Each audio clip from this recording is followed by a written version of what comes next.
Assalamu alaikum wa rahmatullah. Allah has given us all this space and you want to restrict me to this podium here.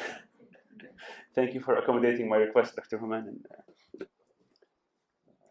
Just a heads up, you will notice a drop in the level of English from native speakers to the level of someone who starts speaking English at the age of 20, so please forgive any shortcomings.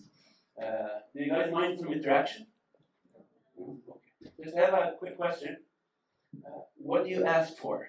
So if someone here in the room makes supplication, dua regularly, whether at night time, after prayers, in sujood, at the end of your fasting day, if someone makes dua, asks God for things regularly, what is something that you ask for frequently, or something that you seek refuge from frequently? Something that comes to your mind without too much thinking. Yes, please. Guidance. Guidance, thank you. What else? Forgiveness. Health. Forgiveness. Forgiveness. Yes. Success. Thank you. Taqwa, piety. Yes. What is the purpose of my existence? It's more of like asking for guidance towards this, the answer to this question, kind of asking God, what's the purpose of my existence? Thank you. What else? Yes. Protection for self and family. Protection for self and family. Yes. Contentment. Thank you. Yes. Patience. One more. Last one. Yes. Good company. Good company. Thank you so much. The reason I'm asking is, sometimes when we think about the supplications, the dua of the Prophet ﷺ, we think usually in spiritual terms. What do you think the Prophet has asked for? So he asked for good faith. He asked for iman. He asked for paradise. He asked for taqwa. He asked for patience. He asked for good akhlaq, good morals, good character, right? But there's one profound dua, one profound supplication of the Prophet. If you reflect upon, we will look at it and we'll try to reflect on this hadith together and see what is the Prophet asking for here. So in this hadith, Sayyidina Anas, one of the companions who used to serve the Prophet, he lived with him for 10 years, he said, I used to hear the Prophet ﷺ saying this very frequently, very often. He said, "O Allah, I seek refuge in you from." We know that the Prophet sought refuge from disbelief, from hypocrisy, from bad manners. But let's look here what the Prophet ﷺ is asking for. He said, I seek refuge in you from worry and grief, from helplessness and laziness, from cowardice and miserliness or stinginess, and from the overburdening, being overburdened with debt and being overpowered by other people. So again, sorrow, grief, and worry, cowardice and laziness, helplessness, stinginess, being overburdened with debt, and being overpowered by other people. Now, Imam Ibn al-Qayyim, one of the great scholars who talked about spirituality a lot, when he reflected on this hadith, he said that each two of these can be paired together. Each two of these can be paired together. He said that worry and grief are the most severe pains of the heart. And then nowadays, they are called, in the clinical sphere, they are called depression and anxiety. And the scholars, when they tried to explain what's worry, what's grief, they said grief is related to the past, something that had happened already. So the loss of a loved one, or losing your job, or having an accident, or some illness that befalls someone. And worry is related to the future. What do you expect? What do you anticipate? So Imam Ibn Qayyim said that worry and grief are the most painful feelings of the heart. That's why they are grouped together. And the Prophet is seeking refuge from, basically in modern terms, from depression and anxiety. And then he said helplessness and laziness. He said these are the two major things that stop in your way of accomplishing your goals and dreams and achieving your potential. Basically, helplessness is someone who, it could be helplessness, it could be incapacity, someone who's physically incapable, but someone who's capable but doesn't have the mental energy, the mental drive, the motivation to accomplish, to do whatever they want to do. That's why helplessness and laziness are combined together. So anything that stops in your way of accomplishing, achieving, and we see this in modern classification of mental disorders. We see many, when you look at the depressive symptoms, we see lack of energy, lack of motivation, we call it evolution. All this we see in the symptoms of depression, the symptoms of anxiety, and other mental disorders. And then cowardice and miserliness, Ibn al-Qayyim says that giving in charity, helping people, helping others, whether with your physical energy, whether with your money, makes you feel spiritually, emotionally, psychologically good. So he said that these two things, stinginess and cowardice, will hold you back from giving, so you won't achieve a state of psychological or emotional well-being. And finally, being overburdened with debt and being overpowered by men. And I can't tell you how many patients, how many clients we see coming in, and the reason or the trigger for their depression or for their anxiety is just financial issues. How many debts they have to pay, they can't pay their bills, their kids, and all that. So the Prophet ﷺ again is seeking refuge and protection from this. Being overpowered by men, some of the commentators on this hadith said basically the creditors who are behind you asking you to pay back your debts and you can't pay your debts. This could be what it's meant by this. Or it can mean, for example, if you're living in a country where there is an unjust regime or an unjust leader who is causing lots of oppression and violence, and you're just helpless in this situation, this can also fall under being overpowered by men. Now, if you look at these pairs of symptoms and feelings and emotions, so worry and grief, I want you to know them by heart, because I'll ask you a question in a minute. So worry and grief, helplessness and laziness, cowardice and miserliness, and overburdened by debt and overpowered by other people, by other men. Now,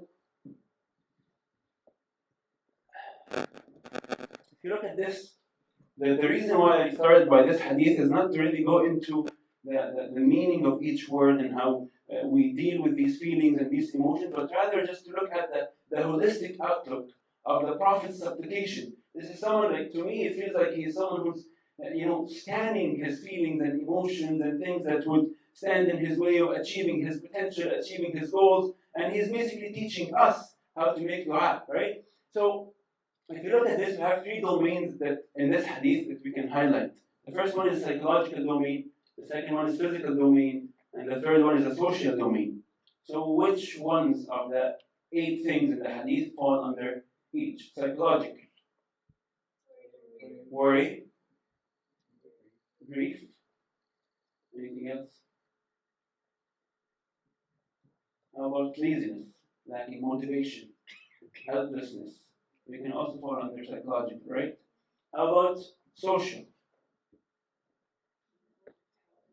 Overpowered by debt or overpowered by other people, right? So these are social, we call it environmental factors, environmental stressors, social stressors, right? And what goes under physical? Laziness, also. What else? Cowardice? Sorry? I can't hear, sorry.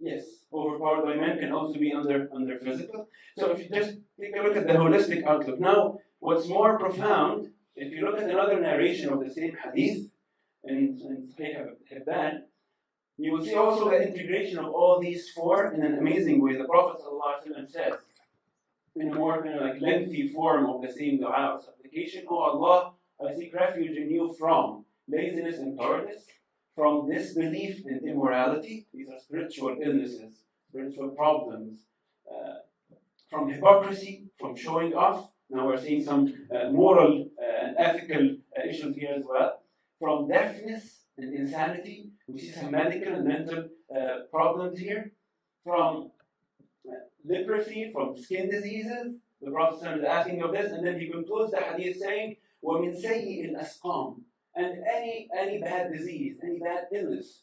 So I really can, if you can, I just want you to imagine the Prophet as a person standing, in Qiyam and Salah and Dua, and he's asking all this. He's covering every aspect of human existence, basically. He's covering the spiritual, the physical, the psychological, and this is kind of like what Dr. Human was talking about. This is the approach that Khalid Center adopts in offering treatment and therapy. So this is kind of like, the holistic outlook of the Islamic dua, of the Islamic supplication. Some of the scholars actually, when they looked at the hadith, they said that the hadith is talking about psychological symptoms, grief, sorrow, worry.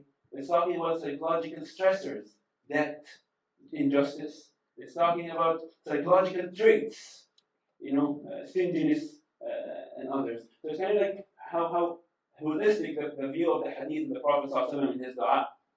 Again, the reason was not the hadith itself or the dua itself. The reason is to highlight this perspective, Islamic perspective that takes every aspect of the human existence into consideration.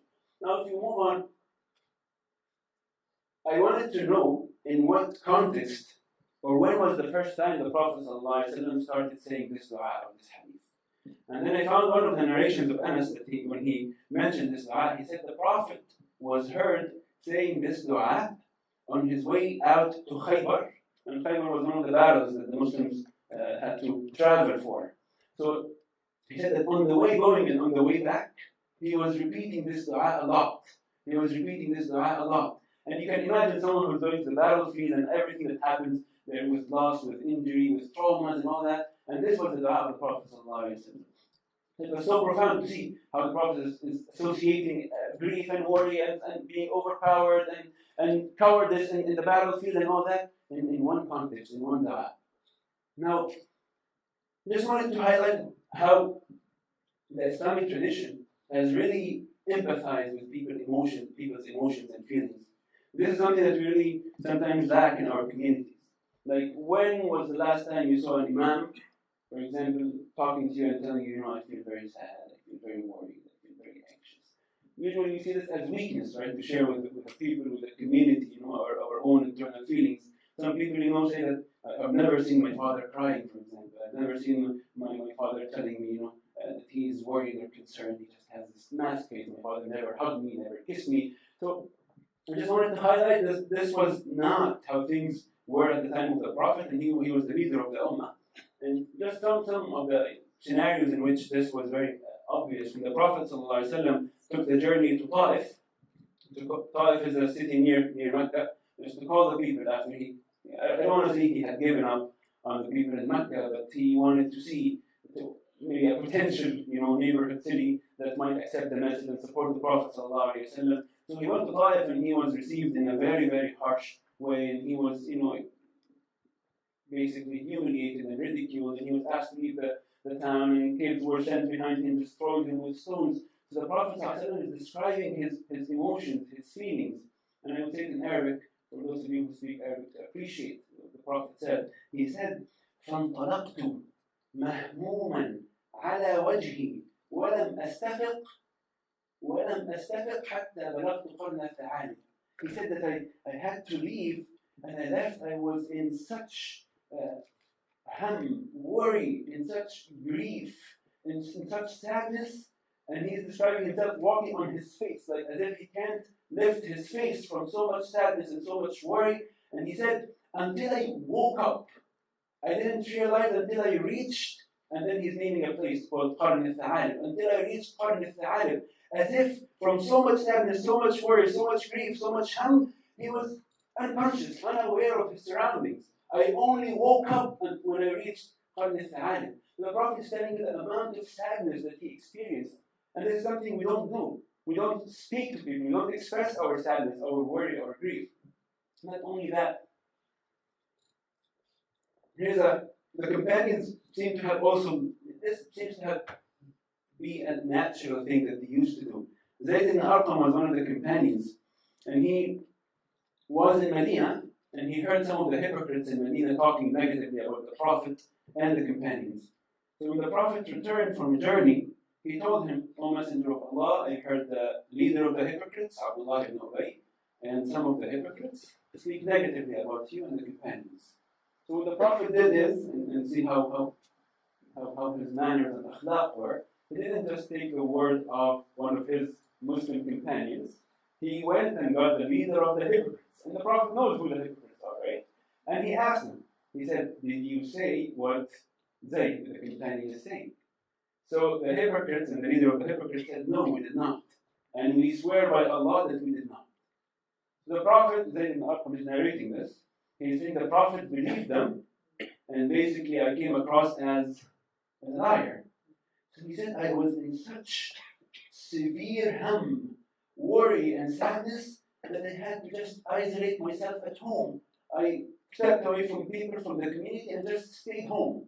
Until later on, Allah subhanahu wa ta'ala sent a revelation to tell the Prophet that what Zayd had said was true and the statements of the hypocrites were true. But just see that extreme worry and sadness, and not only that everyone experiences sadness and worry, but how Zayd ibn Arqam is telling us that from so much worry and sadness, I had to just step away from the community. There's also a sense of shame. He will go out, everyone thinks he's a liar now, so I just have to step up now, and just deal with my sadness and worry. So it just tells us, how they used to experience this, but not only that, how they used to express it. And finally, the Prophet, and this was a very profound statement when I came across it. The Prophet used to tell Aisha, radiallahu anha, his wife, he used to say in Arabic, "Inna amrakunna lamimma yuhimmuni ba'di." Inna amrakunna lamimma yuhimmuni ba'di. He's saying that, Aisha, I really sometimes feel worried about you after my death. You as in his family, his household. The Prophet ﷺ is basically, he doesn't have a huge wealth that he is leaving for them. He's just, passing away. He doesn't have anything to leave for them. So he tells her, sometimes I feel worried. And this is the Prophet ﷺ, and he knows who's taking care of his family after his passing. But just expressing that is just so profound.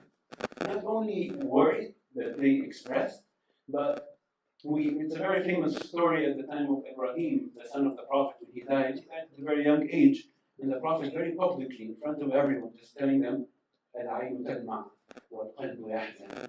He's saying that the eyes are shedding tears, and the heart is feeling grief. And this is the Prophet. He's saying, my eyes are shedding tears, my heart is feeling grief.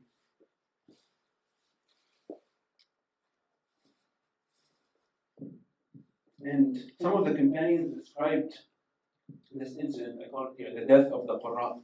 The Prophet had sent maybe 40 or 70 of the people who had most knowledge of the Qur'an to teach one of the tribes in Arabia the religion, Islam. So the Prophet sent them 40 or 70, according to the narrations, 40 or 70. This tribe, what they did is actually they killed those 40 people.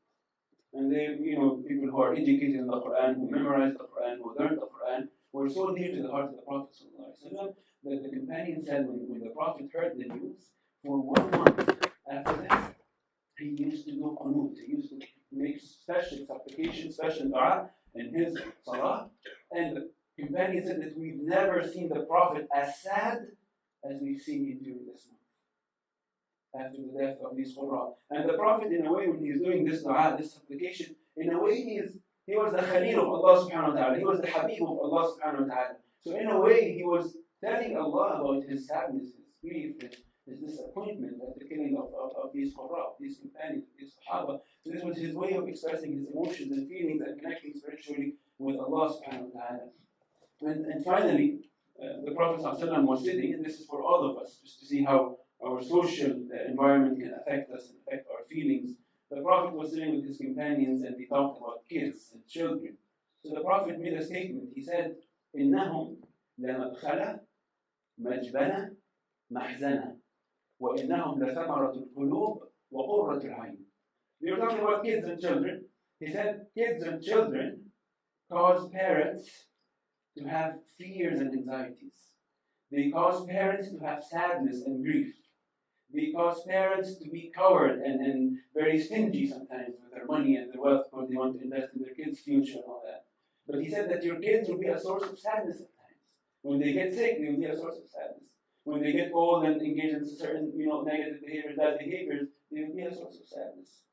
So he said that they are a source of sadness at times, although they are the coolness of our eyes, and they are the fruits of our heart, as the Prophet said. But sometimes they will be a source of sadness. So the Prophet is saying this, he's admitting this, and he's teaching everyone that this is the case.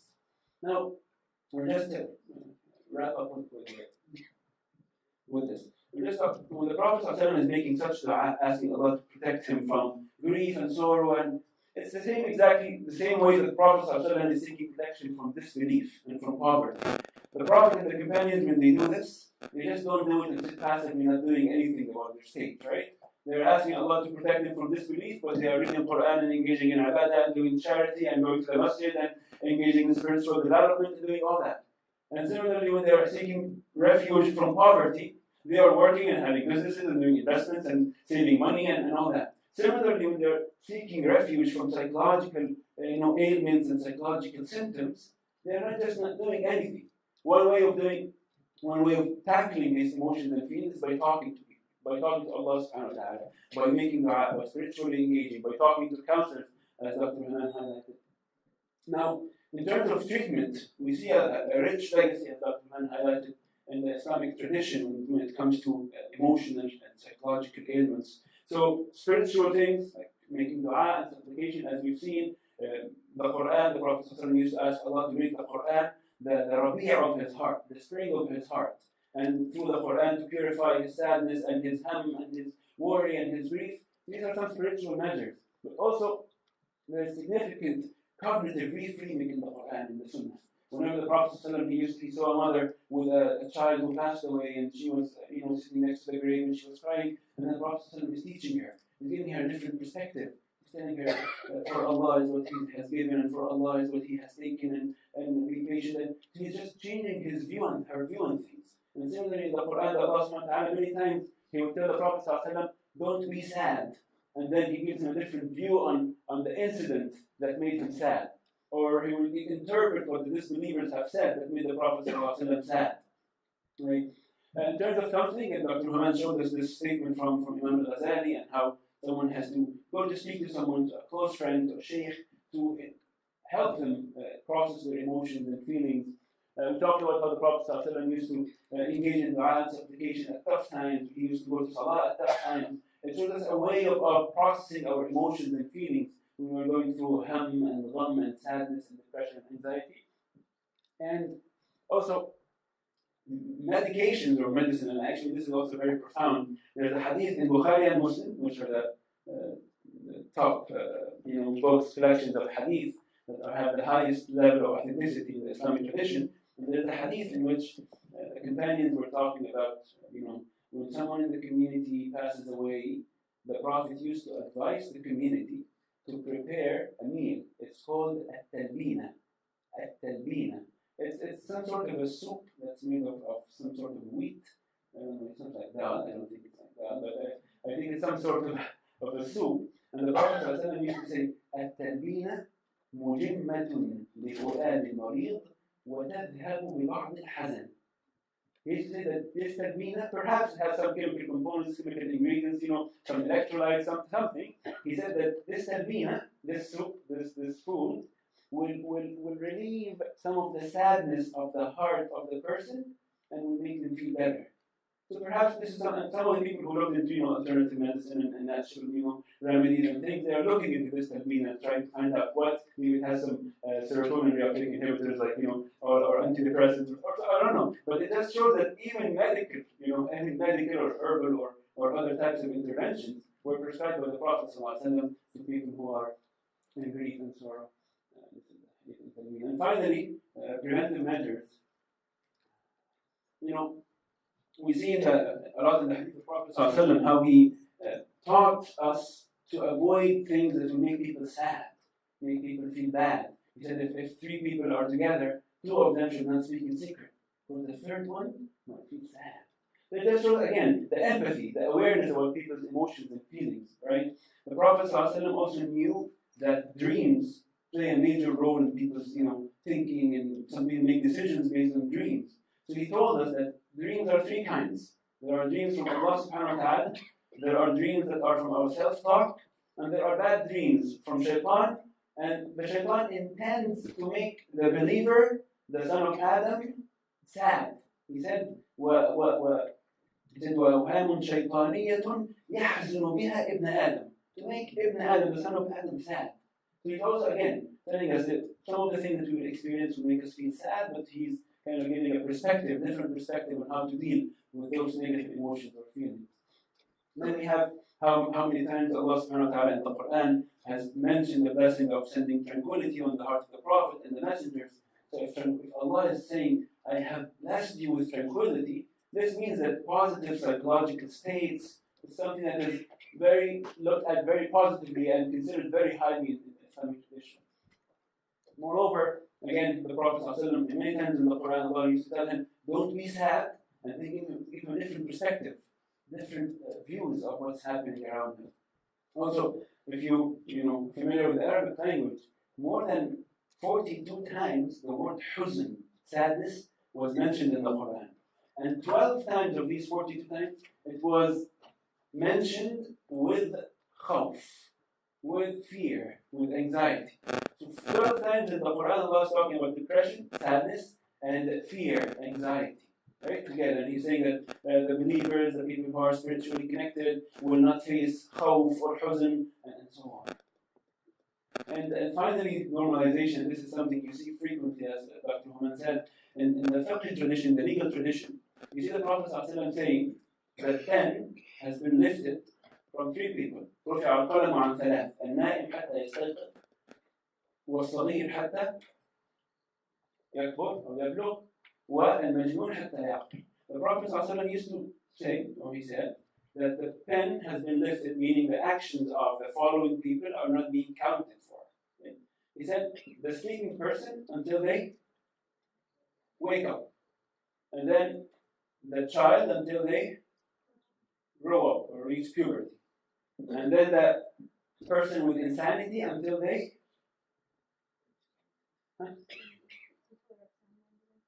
have a sound mind, until they recover. So the Prophet ﷺ, see, where do we hear people talking? See, insanity in the classical traditions means, nowadays it's like severe mental illnesses. It's a legal term, insanity, but nowadays many of the severe mental illnesses, for example, schizophrenia or psychotic episodes, mania, bipolar disorders, perhaps people with advanced dementia, people who have, diminished cognitive abilities. Some of these people, their mental illness, the severity of the mental illness is temporary. It's just an episode, and then they recover, whether with medications or by themselves, they just recover. So the Prophet is really, this hadith, to me, it seems like he's normalizing. He's saying, like a sleeping person would wake up, like a young child would grow up, a person with a mental disease, even a severe mental disease, can eventually recover. And he's talking about, where do we hear people talking about insanity in the community or severe mental illness in the community and addressing them in such a normalizing manner? I will finish with this, and I think we covered this piece. So,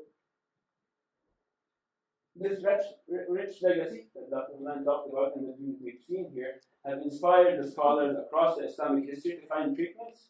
And this is one of the hadith that they base all their efforts on. The Prophet ﷺ said, for every cure that Allah subhanahu wa ta'ala has sent down, He has sent down, for every illness that Allah has sent down, He has sent down a cure for it. So this has inspired many scholars across the Islamic history to find cures and build hospitals, and they wrote many books and treatises on mental disorders, such as Balkhi's and Razi's and others. I will stop here. Thank you so much for your attention.